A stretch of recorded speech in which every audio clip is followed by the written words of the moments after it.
The sun was sinking low over the wide Texas plains when the cowboys first saw her. At a distance, she looked like nothing more than a shadow stumbling through heat waves rising off the dirt. The cattle moved slow and restless, dust clinging to their hides, and the men riding behind them were tired, hungry, and eager to reach camp before night swallowed the land whole. "Something ahead," muttered Wade Turner, narrowing his eyes beneath the brim of his hat. "Probably a stray calf," another man replied without interest. But as they rode closer, the shape shifted. It wasn't a calf, it was a person, a woman. She walked in uneven steps, barefoot, her dress torn and stiff with dried blood. One hand pressed hard against her stomach, as if holding herself together. Her dark hair hung loose and tangled across her face. She didn't look up when the riders approached. She just kept walking, swaying, like a ghost that hadn't yet realized it was dead. "Lord," someone whispered. Wade spat to the side. "Trouble." The herd needed watching. The ranch owner paying them didn't care about strangers bleeding in the dust. Night was coming fast, and wolves hunted after sunset. Every man there knew that stopping meant risk, except one. Elias Boone rode at the back of the line, quiet as always. He had seen death before, on battlefields far from Texas soil, and something in the way the woman moved struck him hard in the chest. Not dramatic, not screaming, just stubborn. Like she refused to fall until her body gave her no choice. The group slowed as they passed her. One cowboy called out, "You alive, ma'am?" She didn't answer. Her knees buckled for a second, but she forced herself upright again. "Leave it," Wade ordered. "Could be bait, could be thieves waiting in the brush." They nudged their horses forward. One by one, the riders moved past her, eyes sliding away from the blood seeping between her fingers. Elias did not move. He turned his horse sideways, blocking her path gently. "Ma'am," he said softly, "you hear me?" Her head lifted just enough for him to see her eyes. They were glassy, unfocused, but fierce. She opened her mouth. No words came out, only a thin breath. Then she collapsed. Elias was off his horse before the dust settled. He caught her before her face struck the ground. The warmth of her blood soaked through his shirt instantly. He pulled his hand back to look and saw red. Too much red. "She's shot," he called. Wade cursed under his breath. "Boone, we don't have time." Elias ignored him. Carefully, he shifted her body and lifted her torn dress just enough to see the wound.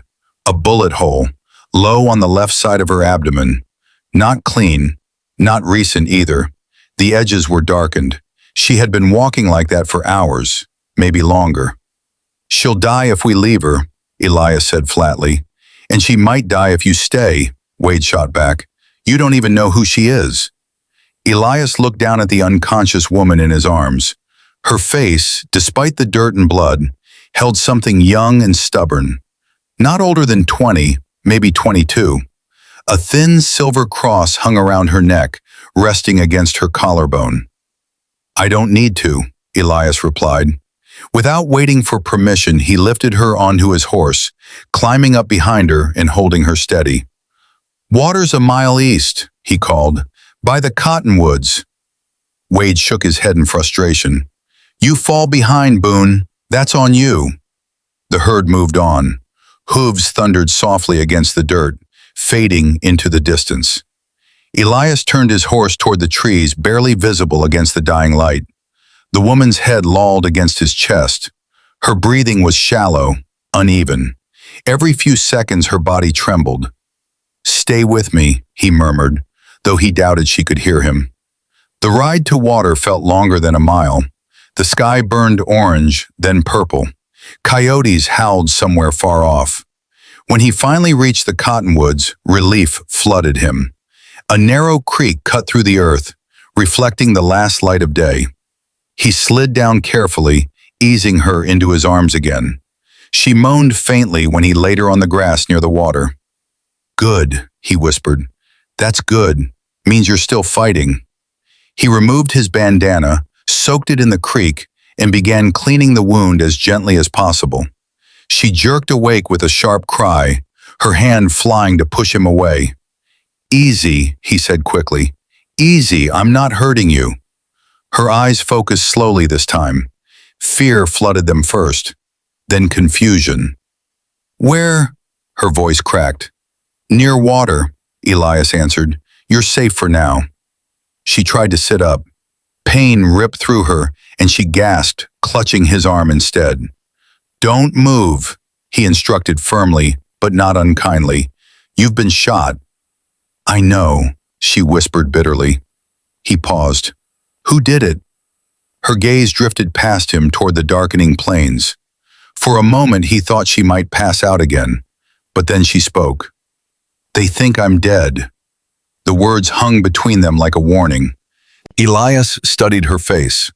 This wasn't random violence. Someone had meant to kill her, and they would likely come back to make sure the job was finished. "Name?" he asked. After a long pause, she said, "Lila." "All right, Lila, I'm Elias." He tore a strip from his own shirt and muttered, "I can't dig it out here." She muttered, "I can't dig it out here." She managed a faint, crooked smile. "You a doctor?" "Used to patch men up in worse places than this." Her breathing hitched. Sweat beaded across her forehead despite the cooling air. "Why'd you stop?" she asked suddenly. He hesitated. Truth wasn't something he offered easily. "Because the others didn't." A faint sound escaped her, almost a laugh, almost a sob. Darkness settled fully over the land. Elias built a small fire, careful to shield its light with rocks and brush. He boiled water in his tin cup and cleaned the wound again, wrapping it tightly. Lila drifted in and out of consciousness, sometimes whispering words he couldn't understand. Once she grabbed his wrist with surprising strength. "They'll come," she breathed. "Who?" But she had already slipped back into the dark. Elias stared out into the black horizon beyond the cottonwoods. The herd was gone. The men were gone. It was just him, a wounded stranger, and the endless Texas night. He had made his choice. He adjusted the bandage one more time, then sat beside her with his rifle across his knees, listening to every crack of twig, every shift of wind. Hours passed. The fire burned low. Lila's breathing grew weaker. Too weak. Elias leaned close, pressing 2 fingers to her neck. The pulse was faint. "Don't you quit on me now," he murmured. In the distance, hooves thundered, not the slow rhythm of cattle. Fast, purposeful. Riders. Elias lifted his head sharply, eyes narrowing toward the dark edge of the plains, where shadows moved against starlight. They were coming. Elias lifted himself slowly from the ground, careful not to make sudden noise. The cottonwoods rustled softly above him, leaves whispering in the wind like they were warning him to run. He didn't. He crouched near the dying fire and kicked dirt over the last glowing embers until darkness swallowed the light. The creek continued its quiet murmur, reflecting faint starlight, innocent and unaware of what was riding hard toward it. The thunder of hooves grew louder. 3, maybe 4 riders. Fast, confident, not searching blindly, tracking. Lila stirred beside him, her breathing uneven. "They found me," she whispered, barely conscious. Elias leaned close. "Can you sit up?" She tried. A sharp groan escaped her lips as pain ripped through her stomach. Blood had begun to seep through the makeshift bandage again. She was losing too much. "No," she breathed. "All right," he said calmly, though his pulse had quickened. "Then you stay down." He dragged her carefully behind the thickest tree trunk near the creek bank. The roots twisted out of the earth like knotted hands, offering small protection. He positioned her in the shallow dip near the water where shadows pooled darkest. "Whatever happens," he said quietly, meeting her fading eyes, "don't make a sound." The riders burst through the tall grass moments later. Moonlight caught metal, rifle barrels, belt buckles, the flash of a revolver. They circled the clearing like wolves scenting blood. "There's tracks," one man muttered. Horse and rider, another replied. He came this way. Elias stepped out from behind the trees before they could spread further. He kept his rifle steady, but not raised yet. Evening, he called evenly. The riders pulled their horses up short. One of them, a broad man with a thick beard and a scar running from ear to jaw, leaned forward in his saddle. You alone? Looks that way. The man's eyes scanned the clearing. We're looking for something. Elias shrugged lightly. Ain't we all? Another rider dismounted and crouched near the edge of the creek. He touched something on the ground and brought his fingers to his nose. Even from where Elias stood, he knew what the man had found. Blood. She's here, the crouching man said coldly. The scarred leader's gaze snapped back to Elias. You seen a girl pass through? Shot. Shouldn't be walking far. Elias let a slow breath leave his lungs. Seen plenty of things pass through. The man's eyes hardened. Don't play clever. The night tightened. Crickets had gone silent. Even the creek sounded quieter. I don't know what business you've got with any girl, Elias said, but you won't find trouble here. The scarred man smiled faintly. It wasn't friendly. Trouble's exactly what we're here for. He reached for his rifle. Elias fired first. The crack split the night wide open. The bullet struck the crouching man before he could rise fully. Chaos exploded. Horses reared, men shouted, gunshots answered back. Bark splintered from the cottonwoods as bullets tore through wood inches from Elias's head. He dropped low, reloading smoothly with practiced hands. War had taught him one thing: hesitation killed. He fired again, forcing another rider to dive from his saddle. Spread out, the scarred man roared. Two men rushed toward the trees. Elias moved fast, changing position before they could flank him. He could not let them reach the creek bank. He could not let them see her. A bullet grazed his shoulder, heat slicing through cloth and skin. He gritted his teeth but didn't fall. Instead, he stepped out from behind cover and fired straight at the scarred leader. The man jerked backward in his saddle and tumbled hard into the dirt. Silence followed. One horse bolted riderless into the night. Another man crawled toward the grass, groaning. Elias approached carefully, rifle steady. Who sent you? He demanded. The wounded man spat blood. Should have stayed out of it. Elias didn't repeat the question. The man's eyes rolled back and his body went still. The clearing returned to quiet, but it wasn't peaceful quiet. It was the kind that came after violence, heavy and watchful. Elias turned immediately toward the creek bank. Lila? No answer. His heart slammed hard once against his ribs. He rushed behind the tree and dropped to his knees beside her. She was pale, too pale. Her breathing was shallow, barely there. Blood had soaked through the bandage completely now, dark and slick in the moonlight. Damn it, he muttered. He pressed both hands firmly over the wound, applying pressure. Stay with me. You don't get to leave after all that. Her eyelids fluttered. Did you win? Yeah, he answered roughly, but you're not done fighting. She gave the faintest ghost of a smile. Elias looked toward the horizon. More riders could come. The gunfire would carry.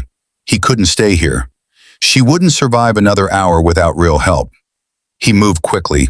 He lifted her again, ignoring the pain burning in his shoulder, and carried her to his horse. Mounting with one arm was clumsy, but adrenaline made him stronger than he felt. He secured her in front of him, holding her upright against his chest. Nearest town's Ridge Hollow, he murmured. 6 miles. 6 miles with a dying woman and possible men hunting them. He nudged the horse forward. The animal responded instantly, hooves pounding dirt as they left the cottonwoods behind. The ride was brutal. Every jolt made Lila gasp weakly. Her head fell back against his shoulder, and several times he feared she had slipped away completely. Lila, he said sharply at one point, talk to me. After a long pause, she whispered, my father owned land. He leaned closer to hear her over the wind. They wanted it, she continued faintly. Said I'd sign it over. I refused. The pieces fell together in Elias's mind. Greed, men with guns, a young woman alone. They shot you for paper? He muttered in disbelief. They thought I'd bleed out. Not tonight. Lights appeared faintly in the distance. Ridge Hollow. Small, quiet, sleeping. Elias rode straight to the doctor's cabin at the edge of town. He didn't knock. He kicked the door open with his boot. "Doctor!" he barked. An older man stumbled out from a back room, spectacles crooked, hair wild from sleep. "What in God's name?" "She's been shot," Elias cut in. "Still breathing, barely." Within seconds, the doctor's expression sharpened into focus. "Lay her down." They placed Lila on a wooden table. The doctor peeled back the blood-soaked cloth and inhaled sharply. "Bullets lodged deep. Infection started." "Can you save her?" Elias demanded. The doctor hesitated. "If I remove it now, maybe." "Do it." The next hour stretched like a lifetime. Elias stood outside the small operating room, hands stained red, listening to muted instructions and the clink of metal tools. Once, he heard Lila scream. The sound carved straight through him. Finally, the door creaked open. The doctor stepped out, exhaustion heavy on his face. "She's alive." Elias closed his eyes briefly. "And?" "It'll depend on the next few days. Fever may take her, but the bullet's out." Through the doorway, Elias could see her lying still under clean sheets, face pale but peaceful for the first time. He stepped inside quietly and took a seat beside her bed. Dawn was beginning to lighten the sky outside the window. "They thought you were dead," he murmured softly. "Guess they were wrong." Her fingers twitched faintly against the blanket. Outside, the first morning birds began to sing.